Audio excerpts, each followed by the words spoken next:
Complications: 1. Hypovolemia leading to shock and collapse. 2. Infection, peritonitis. 3. Injury to the blood vessels and other abdominal organs. 4. Renal failure due to reduced systemic circulation. 5. Hypoproteinemia as a result of repeated tapping. Preparation of articles. A covered sterile tray containing 1. Sponge holding forceps to clean the skin. 2. Syringe 5 milliliters with needles to give local anesthesia. 3. Syringe 20 milliliters with layer lock for aspiration of fluid. 4. Three-way adapter and tubing. 5. Trocar and cannula or aspiration needles. 6. BP handle with blades to make a small skin incision for the introduction of trocar and cannula. 7. Suturing needles if incision is made. 8. Small bowls to take cleaning lotions. 9.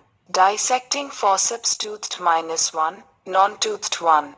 10. Specimen bottles. 11. Sterile dressing towels or slits. 12. Cotton balls, gauze pieces, and cotton pads. 13. Gloves, gown and mask. An unsterile tray containing 1. Macintosh and towels. 2. Kidney tray and paper bag. 3. Spirit, iodine, TR. Benzoin etc. 4. Lignocaine 2%.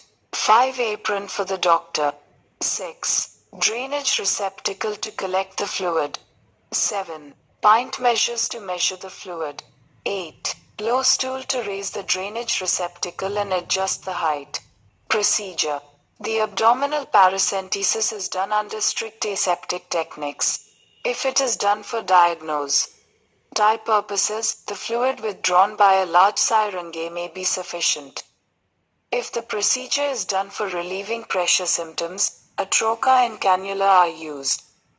After giving a local anesthesia, a small skin incision is made at the site selected and the trocar and cannula are introduced. The trocar and cannula are in position, the after is removed and the cannula is attached to the tubing that reaches the drainage receptacle.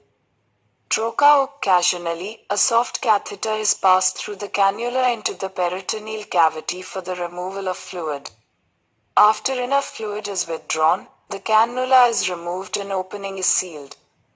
General instructions: 1. Give adequate explanations to win the confidence and cooperation of the client. Client's cooperation is very necessary for the prevention of injury to the adjacent organs. 2. Strict aseptic technique should be followed to prevent introduction of infection into the peritoneal cavity. 3. Ask the client to void 5 minutes before the pro to prevent injury to the bladder. Cath. Authorize the client if any doubt exists. 4. Keep the client warm and comfortable to pre-NT chills. Vent. 5. Be prepared to treat shock. Shock can be prevented by A. Withdrawing the fluid slowly. Apply clamps on the tubing. B. Withdrawing small quantity of fluid at a time. C. Applying pressure on the abdomen with many-tailed bandage and tightening it from above downwards as the fluid is drained. D. Keeping the client warm. A. Observing the vital signs continuously during the procedure. 6. The drainage receptacle should be raised on the stool. The greater the vertical distance between the tapping needle and the end of the tubing in the drainage receptacle, the greater is the pull on the fluid in the cavity and more quickly the cavity is drained and the client may go into a state of shock. 7. Use a tapping needle, trocar of smaller gauge possible. This will reduce the puncture wound as small as possible and thereby reduce the chances of fluid leaking from the peritoneal. 5. Empty the bladder just before the procedure. 8. The flow of fluid can be controlled by the application of clamps on the tubing. 9. The nurse should remain with the client throughout the procedure to observe the client's general condition. Changes in color, pulse, respiration, blood pressure etc.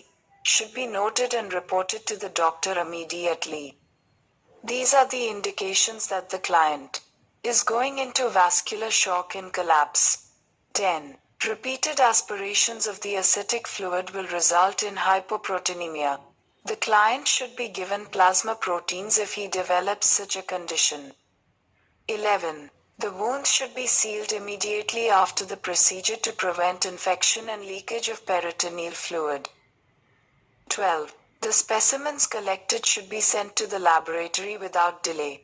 The usual tests that are carried out are specific gravity, cell count, bacterial count, protein concentration, culture, acid-fast stain. In most disorders, the fluid is clear and straw-colored. Turbidity suggests infection. Sanguineous fluid USU ally signals neoplasm or tuberculosis. The rare milky, chylous fluid is due to lymphoma. A protein concentration of less than 3 gm, 100 milliliters suggests liver diseases or a systemic disorder. A higher protein content suggests an exudative cause such as tumor or an infection. Preparation of the client.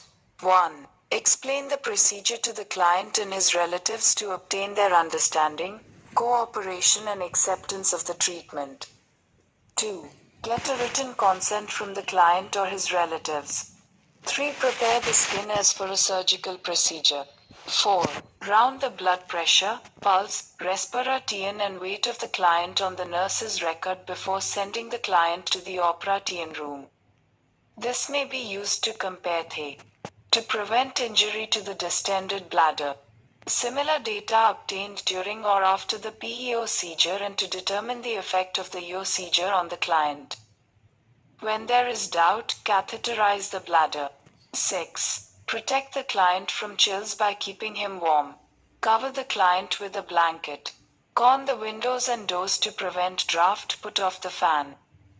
7. Change the client's garments with hospital dress. Put on loose gowns. The upper parments may be pinned up to prevent its falling over the abdomen during the procedure. 8. Bring the client to the edge of the bed to prevent overreaching. Place him in a fowler's position supported with a backrest and pillows. 9. Maintain privacy with screens and drapes. Drape the client exposing the abdomen only. 10. Protect the bedding with a Macintosh and towel.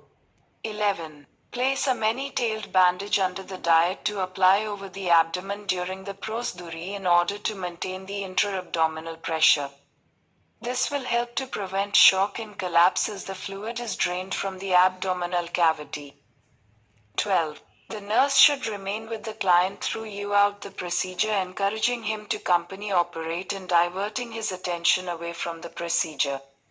She should note the color, pulse, respiration and blood pressure during the procedure to detect the early signs of shock and collapse. Aftercare of the client. 1. As soon as the needle is removed, a sterile dressing and a pressure bandage is applied at the puncture site to prevent leakage of fluid to MAI. 2. The abdominal bandage is tightened to maintain intra-abdominal pressure. 3. Check the client's general condition after the procedure. Any change in the color, pulse, respiration and blood pressure should be reported immediately. The vital signs are: today, checked half hour, then hourly for 4 hours followed by 4 hourly for 24 hours. 4. The specimen collected should be sent to the laboratory with labels and requisition form. 5. Examine the dressing at the puncture site frequently for any leakage. Reinforce the dressing if leakage is present. 6. Serum proteins are estimated to detect hypoproteinemia. If hypoproteinemia is present, plasma proteins are administered. 7. Record the procedure on the nurse's record with date and time. Note the amount and character of the fluid drained, its color, effects of treatment on the client, both desired and undesired effects, and the general condition of the client during and after the treatment. 8. Clean all the articles used. Wash with cold water and then with warm soapy water and rinse them in clean water. Dry and send for autoclaving.